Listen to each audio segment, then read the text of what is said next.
Assalamu alaikum everyone. I hope you all are fine. This is our computer class and our topic is features of Windows 10.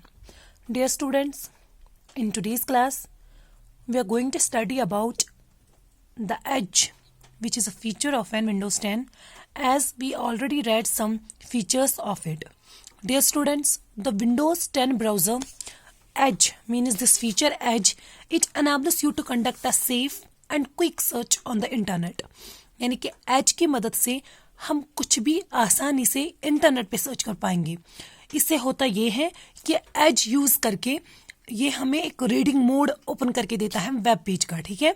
यानी कि web page जो है उसका reading mode display हो जाता है and it only displays the text and hiding all other destructions. मतलब graphics, images etcetera वो सारे डिसअपियर हो जाते हैं, या फिर हम बोल सकते हैं कि ये हाइड करता है और बाकी सारा जो टेक्स्ट होता है वो हमारे सामने डिस्प्ले हो जाता है। And you can also save your articles and annotate the web page directly through Edge. Edge से हम क्या करते हैं, हम अपने आर्टिकल्स को सेव कर पाते हैं और डायरेक्टली वेब पेज जो है ओपन करके उसको यूज करते हैं through Edge features. Okay, through Edge feature. Dear students, अब आपको समझ में आया है कि विंडोज 10, जैसे कि मैंने आपको पहले ही बोला है कि वर्जन जो विंडोज के डेवलप होते हैं they only developed because of the new features added in them.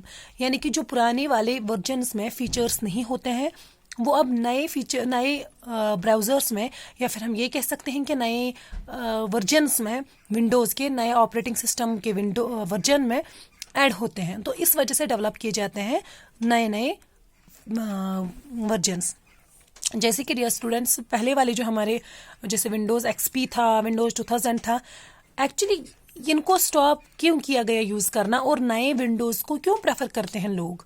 ये इस वजह से क्योंकि जितना जितना नया वर्जन जब डेवलप होता है दैट मीन्स कि पुराने वाले से इसमें ज़्यादा फीचर्स ऐड होते हैं एंड ये उनसे बहुत ज़्यादा इजी होता है यूज़ करना। So my dear students, this was all about the Edge and now the next feature, that is action centre.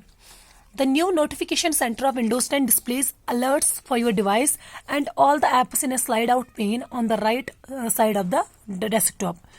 So my dear students, as you can see the action center here, okay, action center it looks like this. तो इससे क्या होता है, the new notification center of Windows 10 it displays the alerts for your device. हमारे device के लिए alerts display करता है and all those apps which are in a slide out pane on the right side of the desktop. And dear students, the upper part of the pane displays the tips and app notifications. Like here, the upper side it shows us the tips or we can see the notifications of our apps. Okay, जैसे हमारी notification किसी भी app की आ जाती है तो वो ये डिस्प्ले करता है अपर पार्ट इसका। Okay, and whereas the lower part displays the series of quick action buttons. यानी कि जैसे कि आपको अपने कंप्यूटर में पढ़ा है क्विक एक्सेस टूल बार के बारे में, जिसमें हम रिसेंटली यूज्ड यानी कि मोस्ट कॉमनली यूज्ड कमांड्स को रखते हैं, उसी तरीके से ये क्या दिखाता है, जो लोअर पार्ट इसका है ये हमें क्विक एक्शन बटन्स देता है। Like here you can see the buttons here, the tablet mode, connect, note, all settings, project, VPN, यानी कि those all buttons which are in quick action. Okay, and these buttons enable you to perform actions such as adjusting the screen brightness, turning Bluetooth on or off, or switching to the tablet mode, along with the notifications, security tips, alarms, reminders, etc. are all displayed in the action center. जैसे कि dear students, मैं आपको example दूंगी। आपका mobile phone होता है, ठीक है, जब आप मोबाइल फोन को ऊपर वाला स्लाइड नीचे करते हैं, यानी कि ऊपर वाले बटन जो इसके होते हैं वो व्यू करते हैं, तो आप देख पाते हैं कि वहां हमारे बहुत सारे बटन्स अवेलेबल होते हैं। लाइक मतलब आपको ये भी पता है कि हमारे मोबाइल में एक सेटिंग ऑप्शन है जिसमें जाके हम किसी भी चीज़ को सेट कर सकते हैं, यानी कि किसी भी चीज़ की सेटिंग हम कर सकते हैं। लेकिन फिर भी जब हम मोबाइल को ऊपर से स्लाइड करते हैं तो हम वहाँ पे आसानी से अपने मोबाइल फ़ोन को साइलेंट मोड पे, जनरल मोड पे लगा सकते हैं, या फिर वहाँ पे स्क्रीनशॉट वगैरह, या फिर वहाँ पे हमारे मोबाइल डेटा, वाईफाई, हॉटस्पॉट, यानी कि वो सारे बटन्स अवेलेबल है जिनको हम बार बार इस्तेमाल करते हैं। इसी तरीके से आप समझ लीजिए ये एक्शन सेंटर भी वैसा ही होता है। जो भी कंप्यूटर में हम क्विक एक्शन के लिए बटन्स इस्तेमाल करते हैं वो बटन्स इसके लोअर पार्ट में अवेलेबल होते हैं। So my dear students, the upper part displays the notification of the apps, okay, no notification of any app, and the lower part displays the quick action buttons. So my dear students, the quick action are the set of tiles that give access to frequently used settings and tasks.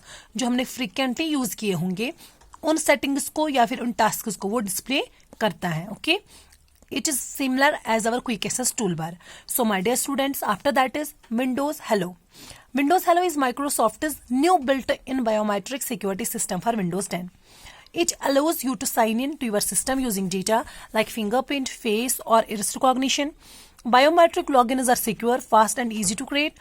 Windows Hello requires appropriate hardware devices to be connected to the system for its proper working. Like students, it looks like this. So Windows 10 का ये Hello option हमें क्या करता है? इसका काम है कि ये हमारे डिवाइस को सिक्योरिटी फराहम करता है, यानी कि सिक्योरिटी प्रोवाइड करता है। जिस तरीके से हम अपने मोबाइल फोन में fingerprint, finger data, face lock वगैरह रखते हैं या आई लॉक रखते हैं, तो डियर स्टूडेंट्स, विंडोज हेलो भी हमारे डिवाइस को उतनी सिक्योरिटी देता है। यहाँ पे भी हमें अपना फिंगरप्रिंट, अपना फेस वगैरह दिखाना पड़ता है, तब जाके ये लॉगिन होता है। And Windows hello it requires appropriate hardware devices, यानी कि इसमें वो हार्डवेयर डिवाइसेस होनी चाहिए जिनसे हम अच्छी तरीके से ये मतलब जो कनेक्टेड होंगे हमारे कंप्यूटर के साथ, एंड तब जाके ये प्रॉपर जो है वर्किंग करता है। Okay, so my dear students, these are all the features of Windows 10। अब आपको विंडोज 10 के बारे में समझ के पता चला कि विंडोज 10 में वो इतने सारे ऑप्शन जो हैं, या हम बोल सकते हैं ये सारे फीचर जो है इसमें ऐड हो गए हैं, जिसकी वजह से it's easy to use, easy to access, and anyone can operate the computer by using the Windows 10. Okay, so my dear students, it's enough for today. Allah Hafiz.